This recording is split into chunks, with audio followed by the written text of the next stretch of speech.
Hello and welcome everyone. Thank you so much for joining us today for today's webinar, Supporting Dementia in the Workplace. My name is Elizabeth White and I'm the team lead of learning and development with the Work Wellness Institute, and I'm here to help host and moderate today's webinar.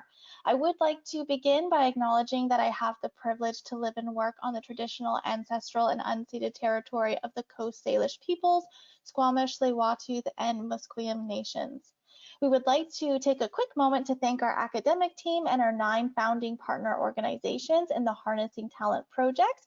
Harnessing Talent, Alliance for Recruiting and Retaining Canadians with Disabilities and Mental Health Challenges, is a 3-year project funded by Employment and Social Development Canada. This webinar is made possible through the support of ESDC as well as memberships to WWI. And we of course would like to thank our advisory committee and speakers who contribute to this webinar series. While we just wait for another moment here as people continue to join us today, I'll just go over a couple of housekeeping points for this webinar. Hopefully at this point, everyone is able to hear me, whether that is through the speakers you chose or headphones or conference line, whatever you chose to join with us today. And if you are looking at video, hopefully you're also able to see our presentation on the screen. Should you run into any technical issues, please look to the questions box, which should be in your GoToWebinar menu. And that is where your main portal of communication with us is today. So please don't hesitate to submit any questions, issues, technical, anything that you're running into, comments, and particularly to flag that that is where you can submit your questions for the Q&A period we have for the end of today's webinar. If any questions about post-webinar are bubbling to the surface already, just a couple of answers we can go right off the top. I will point you to the handout section as well, where there is an FAQ handout there from the WWI side of things that hopefully will answer some quick questions that you might have already. And I can confirm today's webinar is going to be recorded and will be posted on our website as well as sent through to you in post communications along with today's presentations materials. To our members, just wanting to have a quick reminder to our organizational members, ARPA Australia, as well as our individual WWI members, that the automatic certification process should work smoothly for you. So nothing more for you to do, but if you do run into issues, please email us at membershipservices@wwi.com. Okay, let's move into today's webinar and topic, and I'm very excited to be introducing our speaker today, Dr. Arlene Astell. Arlene is the director of the Dementia, Aging and Technology Engagement Lab at University Health Network Toronto and associate professor in the departments of Psychiatry and Occupational Sciences and Occupational Therapy at the University of Toronto. Arlene has been co-producing technology for people to live and age well, especially individuals living with dementia, for over 20 years. She has authored more than 250 peer-reviewed publications, plus contributions to professional and practice journals, and is currently working on 4 projects relating to young onset dementia. So thank you so much for joining us today, and I will happily pass things over to you. Right. Well, thank you so much, and I'm absolutely delighted to be here and to share with you some of the work that I'm involved in and some of the questions we're trying to answer and what we've found out so far. So before we start, to try to make this interactive as if I was really in front of you, we're going to use some interactive polls, and we'll be using them throughout. So they will just pop up on the screen and you can pick either one answer or more depending on the poll. So the first one is going to pop up right now, I believe, Elizabeth. Absolutely, I'm just clicking launch. Okay. And so it should be up on the screen for everyone now. And I'll leave the poll open for a few seconds as our audience responds. And here we go. Okay, so let me share for our audience and with you. So we have a little bit of a mix today. We actually have a majority of 69% of our audience today is within occupational health, and then 15% is human resources, and the remainder 15% is employee. So that is the mix of the audience today.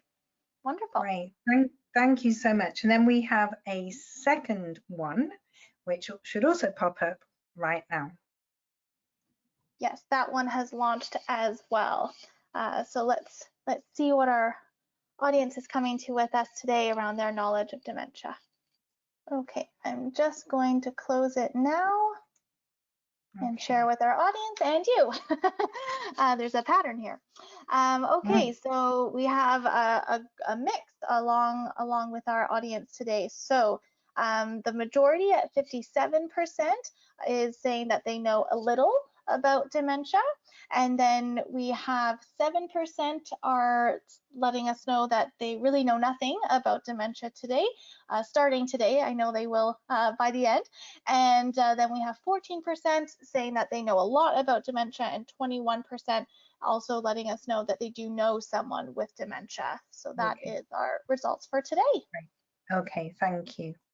Okay, so what I'm going to do is tell you a bit about dementia in the workplace, and I'm going to be sharing the results from or the information from two projects, which you can see here. So basically, I'm going to tell you a bit about mild cognitive impairment and dementia, and then those the appearance of those two conditions in the workplace, and then talk a bit about the MCI at Work project and the COG at Work project, which are coming at this from different sides of the coin, shall we say. Okay, so the MCI at Work project actually has a longer title, which you can see down here, which is actually Dementia or Mild Cognitive Impairment at Work in Progress. And it was given that title because when we applied for this funding, which was back in, I guess, 2017 probably, we called it a work in progress, as it were. It's a bit of a pun, because there was very little known at the time. There was very little work going on, and there was very little information for us to be able to draw on to even write our proposal. And what we were focusing on in this project is what happens when MCI, which is mild cognitive impairment, or dementia, enter the lives of people who are still working. So we've been working on this project now. We started in 2018, and it's just coming to an end. It's in the last few months, and in fact it got extended really because of COVID, because we weren't, like lots of people, we weren't able to do all of the work we had planned in the initial period. So I'm going to talk to you about some of the findings we've had and explain a bit more about our approach. But I'm also, while I'm on the call, going to talk about the second project, which is called COG at Work.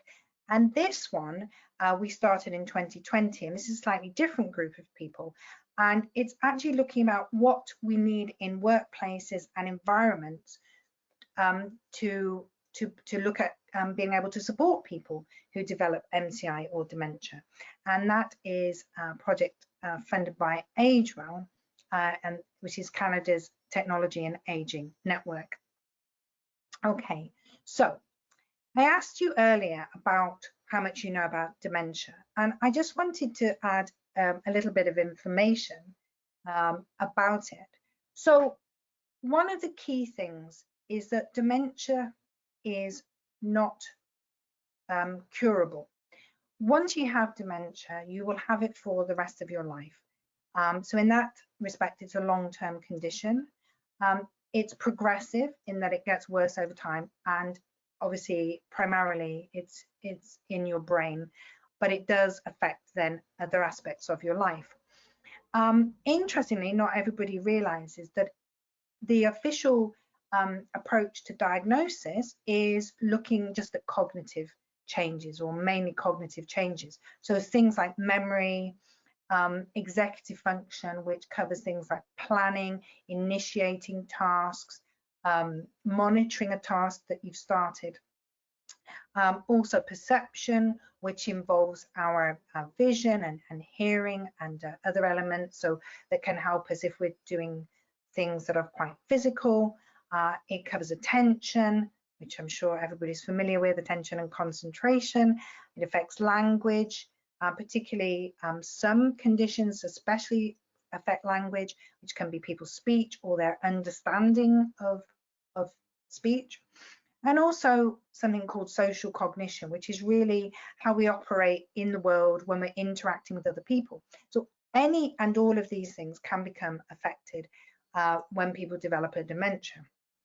So I'm sure you can see straight away that having problems in one or more of these cognitive domains is going to impact your life, including work. So if you're still working, then this will have some impact on your ability to do that. And as it says at the bottom point, having this sort of progressive condition can interfere with your ability to concentrate, to plan, to initiate and monitor tasks, to solve problems, to recognize objects and interact with other people. Okay, so what is the difference with mild cognitive impairment? Well, MCI is actually now another diagnosis. In the diagnostic manuals, it's sometimes called mild neurocognitive disorder, but it's a state that's been recognized in about the last 30 or so years as falling somewhere between normal changes in cognition that we expect as we get older and a clearly identifiable dementia. So here we see some slight but noticeable change, and it should be measurable in at least one of those cognitive domains I mentioned.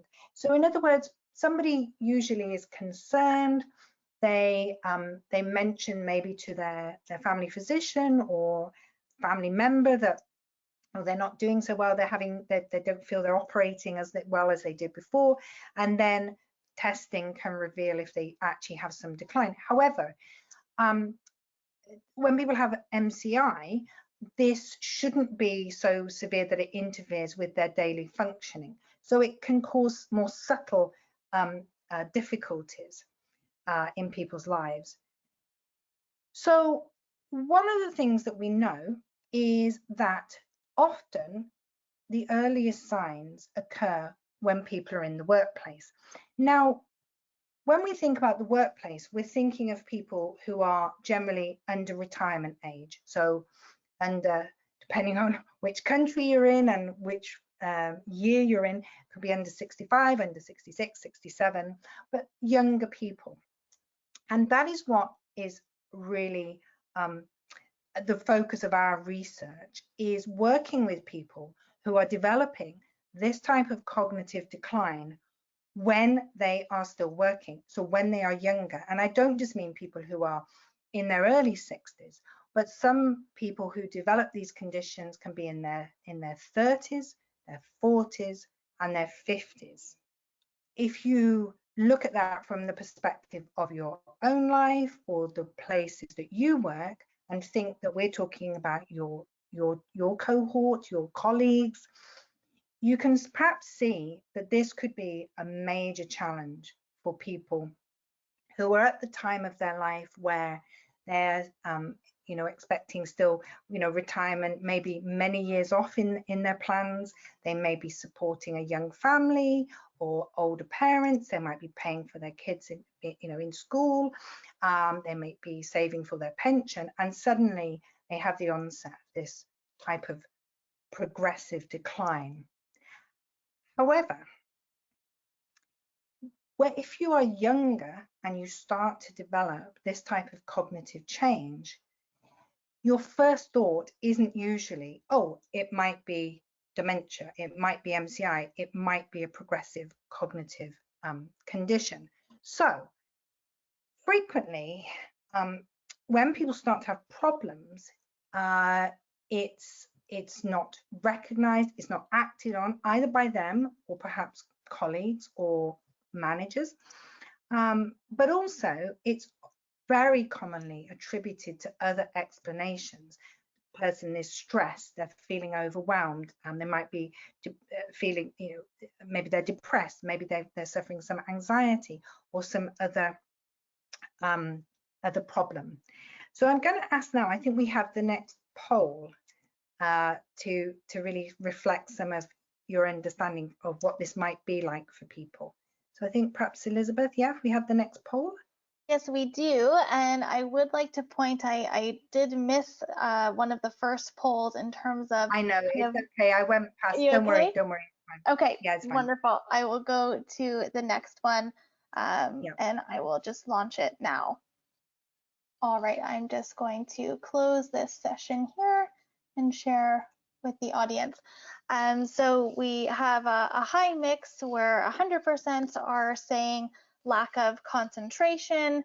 We also have almost 92% also including forgetful, 77% including tired, and 85% including irritable. So looking at quite a majority for all of them that it might be something people are experiencing at work.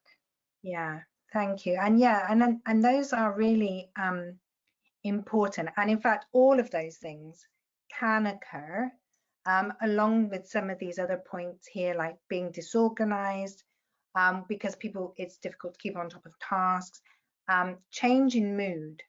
And again, I'm sure if you can put yourself into this position, you might be anxious, you might be worried, you might be so on edge about making mistakes, because you perhaps are making errors and you know that. You might be touchy or sensitive about people asking you how you're doing, is everything okay?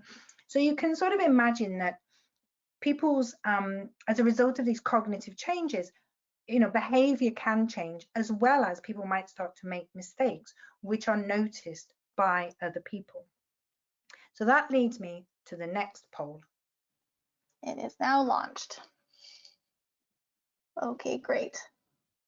So just close that now and share it with the audience. So we have, again, 100% including embarrassment as a barrier that might exist, 86% including fear, 79% including stigma, and 86% including loss of job in the barriers that might exist for younger people reporting cognitive decline.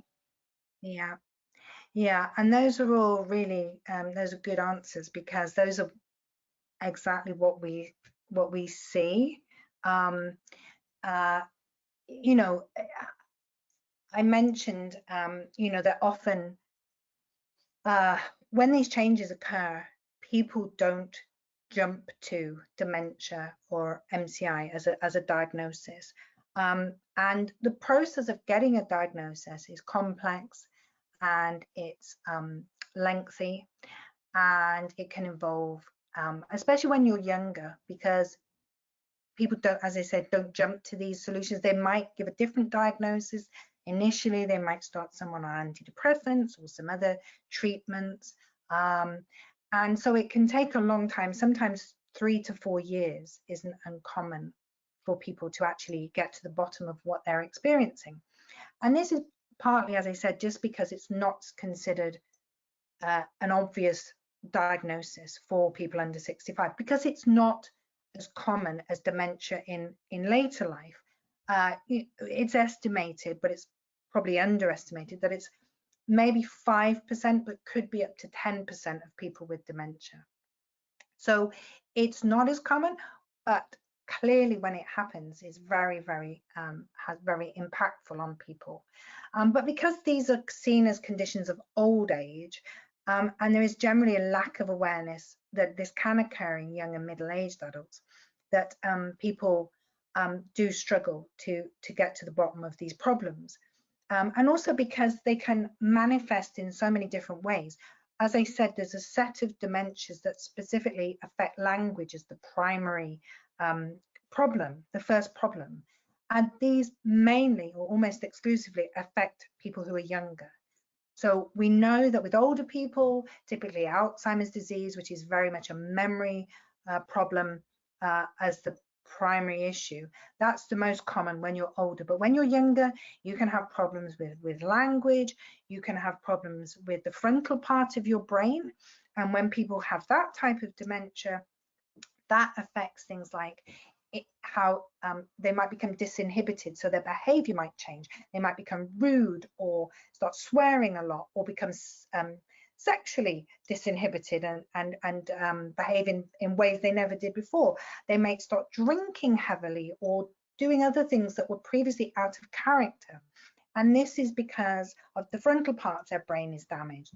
But when you see these changes in people, you look for explanations that make sense, and you don't necessarily think that it's something to do with their brain.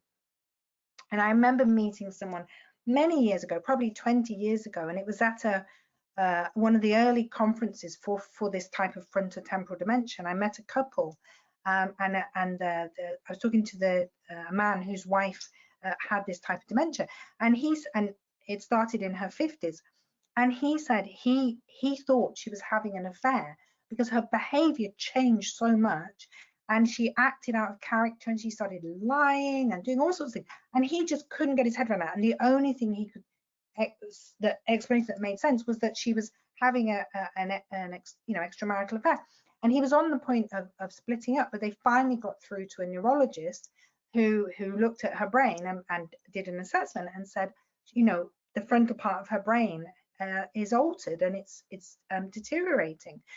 So these types of changes are not the standard thing that we think of when we think of dementia.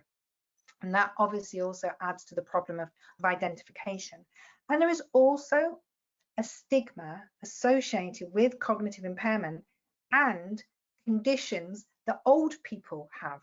I work in aging, I've worked in aging all my career, and I know that conditions of aging are stigmatized, especially cognitive ones.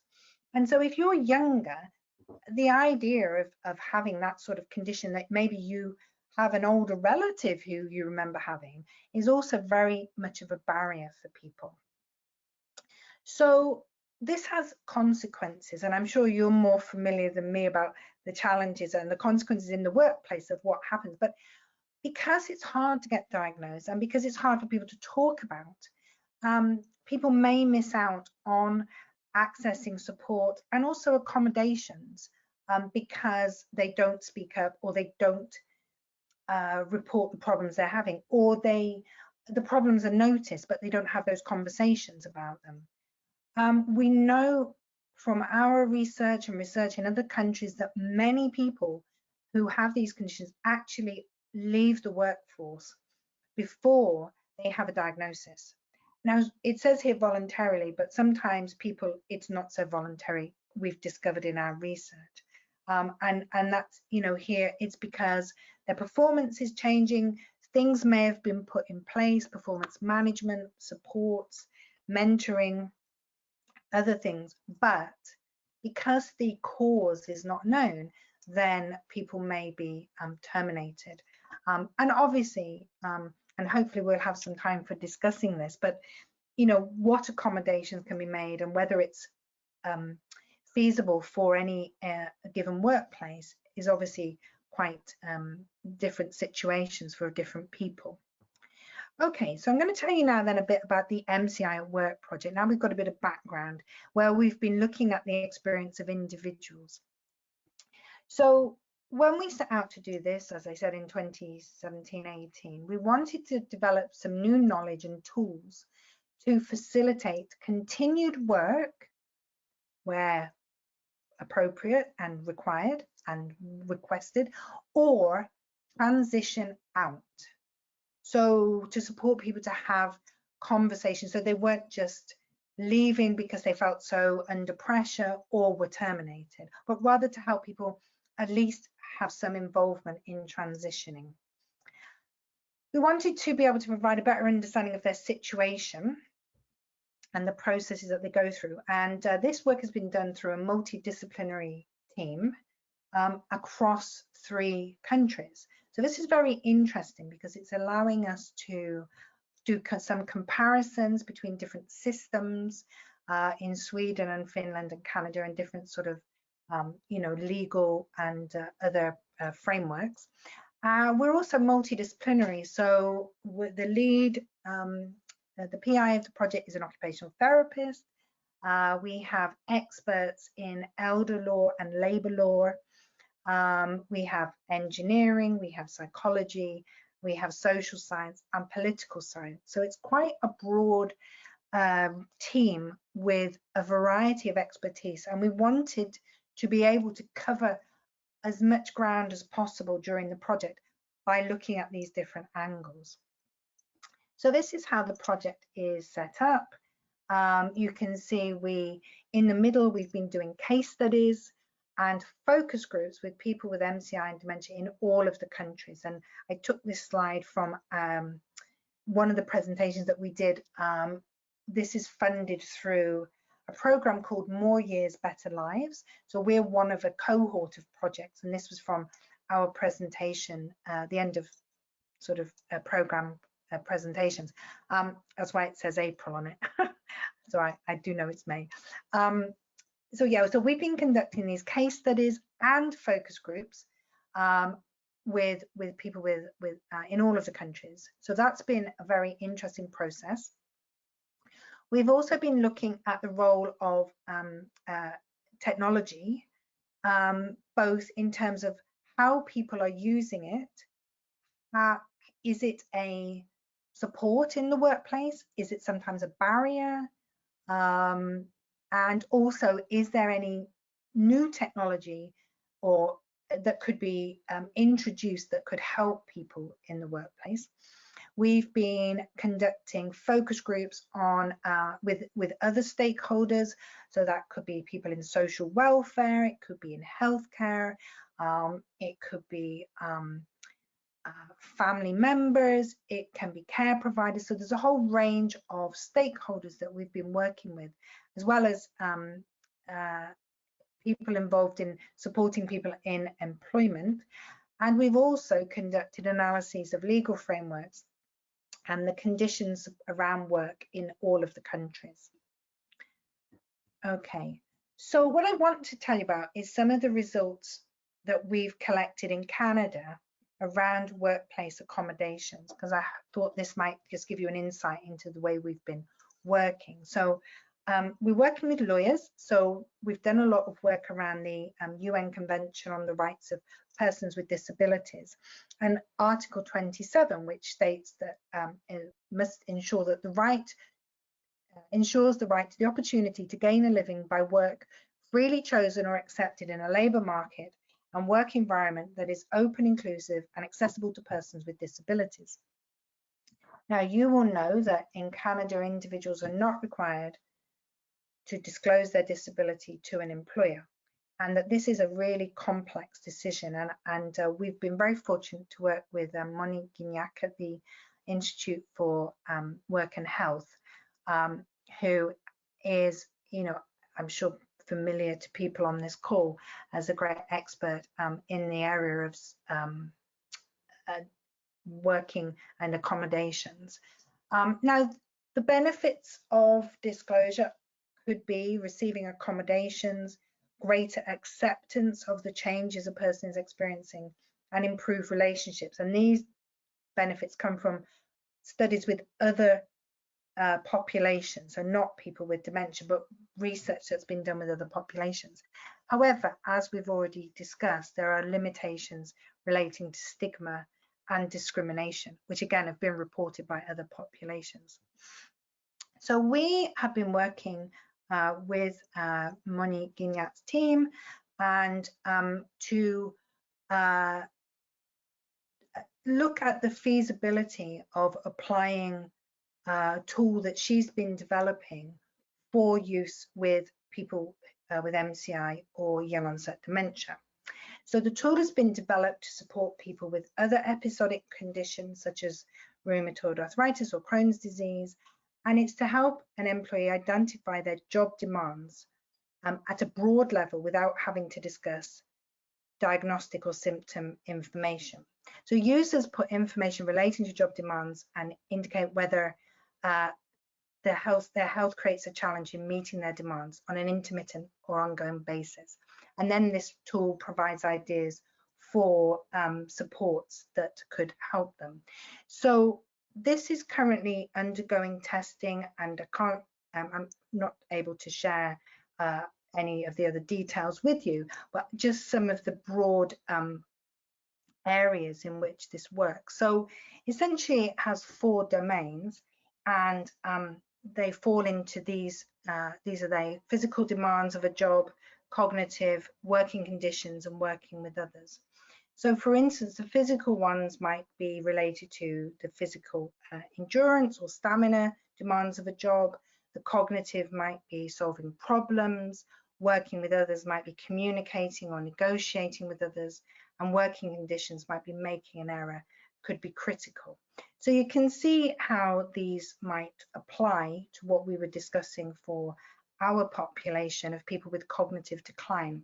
And so one of my students has been able to take that as a framework and look at the data we had collected with people who developed dementia or MCI whilst working. So she hasn't used the tool in the way that it's been designed, because we had to do a post hoc analysis just because COVID meant we weren't able to work with people during the time of she was doing the project. But what we did do was look at interviews we had conducted with people about their experience of dementia in the workplace and the accommodations that they received, and look at whether they mapped onto these domains. So these were the main themes that came up that I want to share with you. So the overarching themes are to do with context and employment status. So the type of job someone was doing and the culture where they were working influence whether they received accommodations or not. And maybe that's perhaps not surprising and familiar with other conditions. Differences in accommodations, they depended on whether individuals were in work or transitioning out. And again, maybe not surprising. If somebody had already decided to leave or it had been suggested they should leave, then their chances or the types of things that were offered varied. And then we found these 3 cross-cutting themes. So what we called adapted accommodation. So this is basically people using strategies to accommodate their changes. For example, using their calendars, making lists, emails as memory aids, and also working with colleagues as reminders for things. So a lot of practical strategies that people made themselves to help them keep doing their job. Then secondly, we had preparing for the future, and this came up as a real concern that interfered as well with people's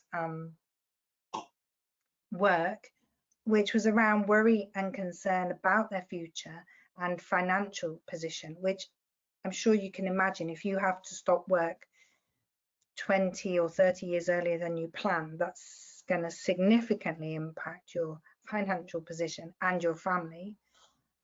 Also, people started to make accommodations to their lifestyles as a result of reduced finances. And this was because sometimes people shifted from working full-time to working fewer hours. And this is quite common in the population we've been working with.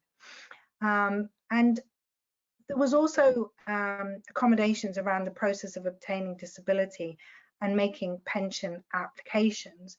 And again, whether people got information and directed to these things, but many did not know their rights nor received accommodations. And then the third part was their perceptions of support, whether they felt they got tangible support.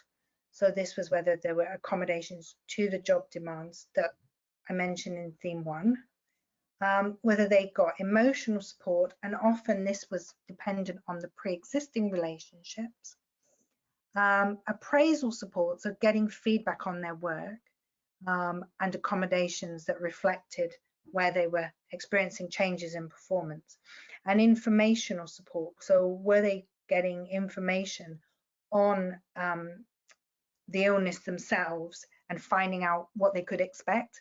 So not just an explanation of what's happening, what is likely to happen going forward.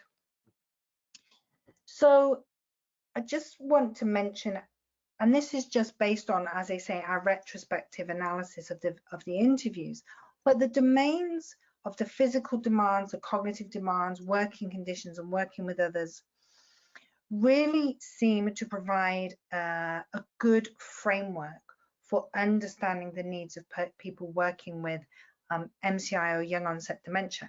And we think that's really important because as I'll go on to explain it when I talk about the COGUT work, we've found trying to have conversations with employers about this population quite challenging because it's so unknown and there's just been much less experience of it. But what we're hopeful is that if something like the JDAP tool, which as I said is currently undergoing testing, so this is really sort of some preliminary insights into how this could be useful. But if this was something that became in widespread use, for example, then theoretically that should make it easier for people that we're working with who develop cognitive decline to have have discussion about accommodations for specific tasks that they're doing. So we're optimistic that this can help to make sense of what is going on and facilitate those types of discussions. As I say, further exploration is required, particularly looking at job-related challenges and what types of adaptations and accommodations might be useful for addressing these. So that's just some of the findings that we've had in the project in Canada. We've obviously got a lot more information, but I just wanted to present a snapshot from one bit that I thought might be of interest to this audience. So I quickly then want to go on to the COGUT work project and just tell you a little bit about what we've been doing there. And as I said, this is a project looking at working with organizations. So MCI at work is working with individuals primarily, sometimes with other stakeholders and supporters, but it's primarily with the individuals. COGUT work is about working with organizations. And we're exploring the experiences with and perspectives on employees experiencing MCI or dementia. We're looking at how to create sustainable and inclusive workspaces for those who wish to continue working. And we're looking at experiences that organizations have with accommodating employees who develop disabilities related to MCI or dementia whilst they're still working. So this is trying to look at the other side. So we've got the stories and the narratives from the individuals, but what can we learn from experiences on the other side? We're doing this as case study research, and this means not case studies in the traditional medical or clinical sense of individuals, but rather with organizations. So we're looking at what are the perspective of workers, human resources and management towards workers with disabilities that are related to MCI or dementia, and what factors impact their response. And I mentioned previously in the other study, another project, we're interested in technology. Well, similarly, we're interested in what technologies are, have been, or are planned for use, or are needed by employers to accommodate people who have disabilities related to MCI or dementia. So in other words, this could be a tool for having discussions. It could be something for modeling particular job roles and tasks and how they could be, accommodations could be provided, or additional support perhaps from technology could be provided to keep people in the workplace. So this is what we're doing. You'll, I'm sure, understand that COVID has affected this like everything else, because we weren't allowed to do any, in-person work for a very long time. But I'm going to tell you a bit about what we have got up to so far. And I wanted to introduce you to this lovely man, Roger Marple. So Roger is a gentleman who developed dementia whilst he was working. He was in his early 60s, and he is part of our project team. And he, through accommodations, was able to carry on working for 2 years after he had a discussion with his direct supervisor. And he's given many talks about this. You can find him online and just search for Roger Marple, and you can look him up on AgeWell as well, and his here you can see the link to I Live with Dementia. And he is very positive, I suppose, about his experience, if it's possible to be positive about dementia. But his case shows that people can be supported. Now, he worked for Alberta Health Services, and they are a very large organization with thousands of employees, and they were able to work with Roger and his team to keep him, as I say, in place for another 2 years. And he was involved in stock, and he was sort of at a manager level, and he had a team who worked with him. And so he gives a very good insight into how this was arranged.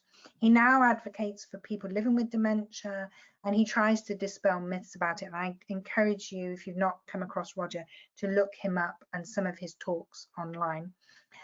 He's also involved in a lot of capacities, as you can see here. He lives in Alberta, and he's involved in Alzheimer's societies there. He's on the advisory board of Alzheimer's Society Canada.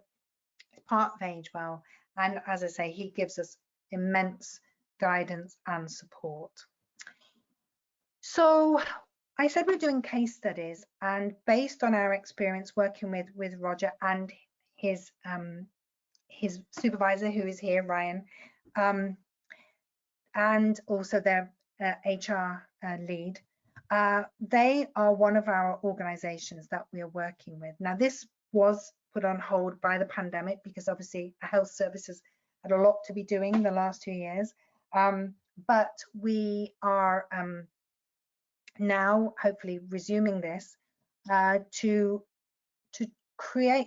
gather the information from not just the experience of Ryan and Lindsay from HR, but actually other people who were involved, and also what it has done in terms of their policies and their support for people. So we're very excited to be working with them. And then secondly, we're also working with ESD Canada, ESDC. And again, I think that makes sense. And I think the fact that they're also supporting the project that I'm speaking to you under, I think it also makes sense because they are supporting people with all sorts of disabilities. And so we're working with them to understand so how they are approaching this topic. So that has just started. So those are the two projects I wanted to talk about. And I think now there is the final poll. Sorry if it's a bit of a quick canter, but we don't have a huge amount of time, and I could talk to you all day about these things with my colleagues. So I think we have the last poll now. Absolutely. I'm just launching it now to learn key takeaway items from our audience today. Okay, great. I'm going to close the poll. Share with our audience. Okay, wonderful. So again, the question, what key item are you taking away from this talk? We have answers for all of them, which is wonderful. So a good around 80 or more percent have included that an item they're taking away is dementia can affect people in their 40s and 50s. We have a good half of our audience that's included there are many different causes of dementia as a key item. And then back into that more majority of the 80-ish percentile for both dementia cause has diverse effects on behavior and ability, as well as workplace accommodations can support people with dementia. So a lot of wonderful learning has happened today. Oh, good. Okay, so I'm going to go to the last slide, which really is just what you've seen. So the fact that the second one perhaps didn't come through so clearly, I guess I didn't, with these talks, it's trying to get a balance between creating an image for you of what sort of problems people have and not going into a full medical discussion. But yes, there are unfortunately many different causes of dementia, and that is an additional part of the challenge, because like I said, whilst lots of people still have difficulties, completing tasks and remembering what they'd started, some people don't have memory problems at all at the start of their dementia. So it's really thinking about, you know, the things that are a change in performance that could be an indication that somebody is living with, is experiencing some cognitive decline. Yeah, I put 40s and 50s, but actually in one of the other projects I'm doing, which is working with, it's like an intergenerational project with families that have young children. And one of the families, the father was 38 when he developed dementia, and their youngest child, they have 4. The youngest child was 2. And that is a horrible, awful situation for people to be in, because, you know, when you get this sort of condition, first of all, as I've already explained, it's really hard to know what on earth's going on and find out what is happening to you. But the impact for the family is just tremendous. So I'm sure you can see that whilst obviously today we're focused on the workplace, the wider ripples around an individual are absolutely immense, and I think that can't be understated. Okay, so that was my last proper sort of slide. You can find out more about COG at Work, or you can contact me. Oh, sorry, I forgot to put Anne-Marie's. Oh, that was very bad. You can contact me, or you can contact Anne-Marie through this and my colleagues, and you can contact me at University of Toronto. And I'm going to stop, and I'm really happy to answer any questions. So I guess I stopped sharing, and now you can probably see me. Yes, we can see you great. So you're up on the screen, and your presentation has stopped sharing. So you're all good.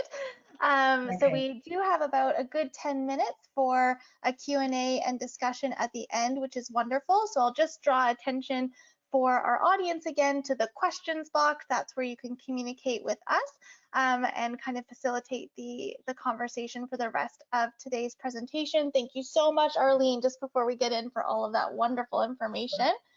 So I'll pop in for, oh, that didn't, oh yes, there we go, in the chat, but I'll just kick things off with our first question as well. So are there recommendations on how to increase awareness of dementia and MCI in the workplace? As mentioned in your presentation, it's associated with an older population, so I'm not sure my workplace would even consider this to be something that we need to look into. Yeah, it's such a good question. And one of the things we have found, and perhaps something for me to take back, is how to share this. When we were looking around, I said at the beginning there was very little published information, by which I mean research information, because we're all researchers. But there is a lot of what we call grey literature. So various organizations around the world, like Alzheimer's societies in different countries, have produced guides for employers and also for individuals who think they might be having this or might have been diagnosed. So there actually is guidance, and we've got a lot of it collected together. At the moment, we don't have it in a repository where people could come and access it, because obviously it's not our information. But perhaps maybe if you don't mind putting in a yes or no, or anybody, like whether this would be a useful resource if we had like a link to these documents or link to the sites, because I think that's a great question. You know, we're trying to raise awareness, but you're absolutely right. What do people do when they want practical guidance? So would it be useful if there was a website that had those things, or you look, you know, because then you could look at what could be adapted in your workplace. Absolutely. I think that resources are always helpful for sure. I can certainly let yes, that would be useful right away. Came in through our chat here. So that's great. And I would add, Arlene, if there's any links right away that you think might be helpful, we do have that kind of post webinar communications we do, so we can always sneak some extra links in there if there's something that comes to your mind immediately. Yeah, I mean, I think the other thing is I mentioned Roger, and because Roger is, you know, involved in our project, and he's a fantastic supporter. He's not alone though. There are other people with dementia. And I guess who have spoken, and there's, you know, are on the internet, on YouTube and whatever. There's a great lady in Australia called Kate Swaffer, who was diagnosed in her 40s and has gone on and gone back to university and studied and so on with dementia. So there are people out there who can talk about this. And I guess raising awareness is really interesting, isn't it? Because, you know, if we think 10 or 15 years ago, talking about mental health was much more difficult in the workplace. And now there's policies, there's regulations, there's frameworks. So in some ways, it almost needs high profile examples, and people start going, oh, would that happen here? You know, how common is that? I know from doing other talks that there is a huge difference, though, between large employers like Alberta Health Services and maybe ESDC, which is still large compared to some, versus very small, you know, companies run by, you know, individuals that are a tiny workforce who would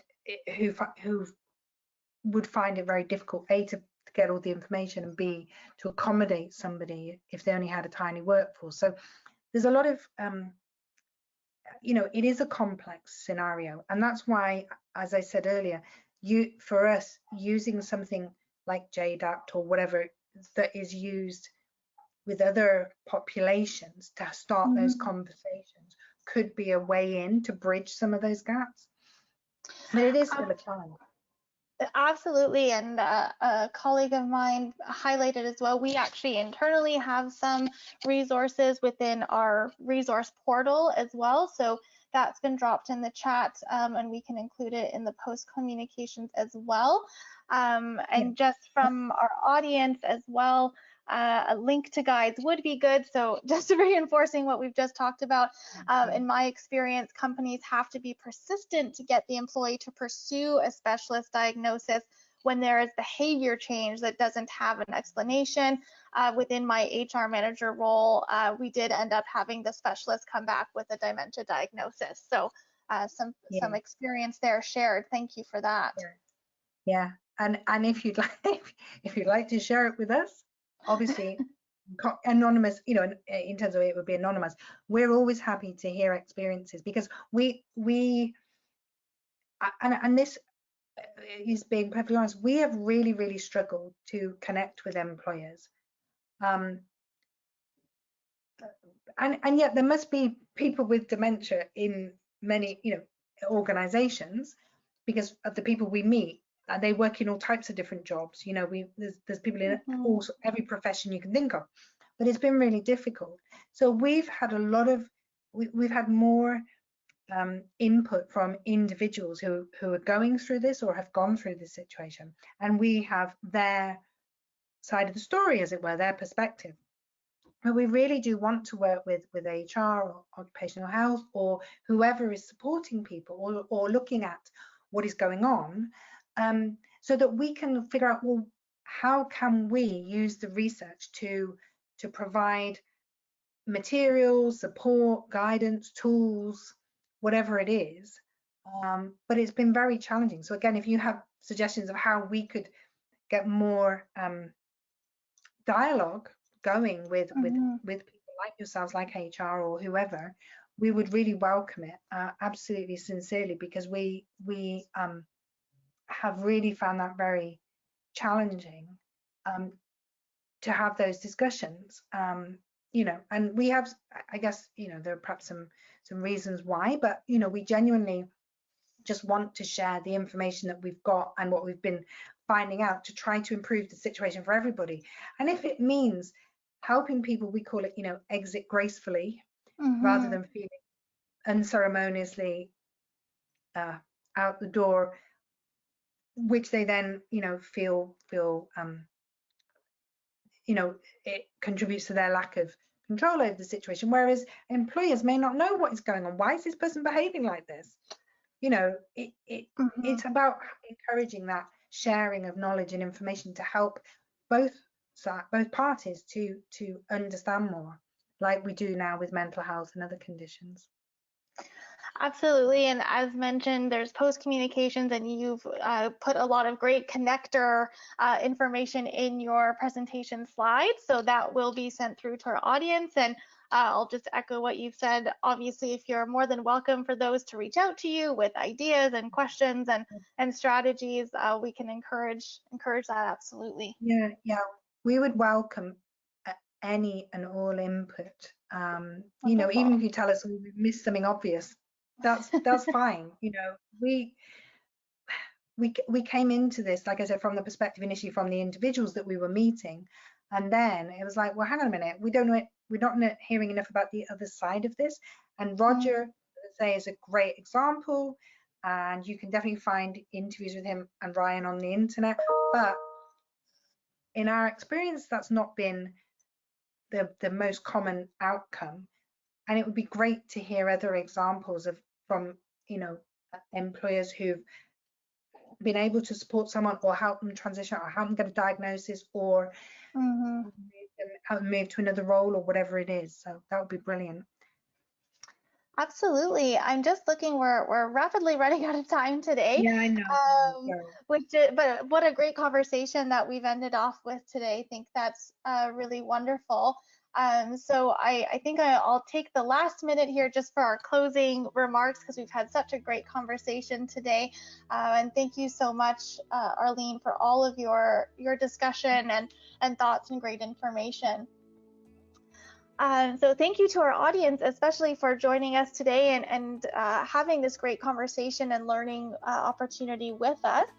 Just a quick reminder, yes, this presentation has been recorded, so you can find it through our website along with the presentation materials from today. And of course, that will be sent through to you in the post communications that I've already mentioned.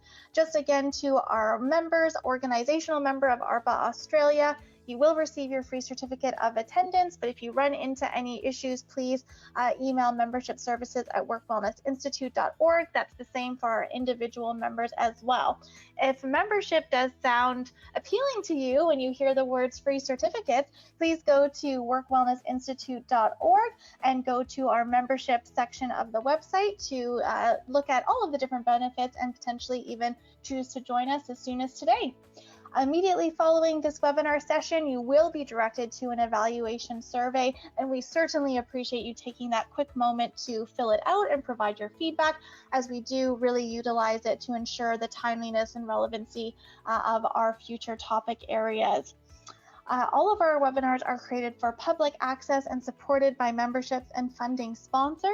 And you can certainly keep up to date with us with our website for all of our learning resources, including our webinar programming.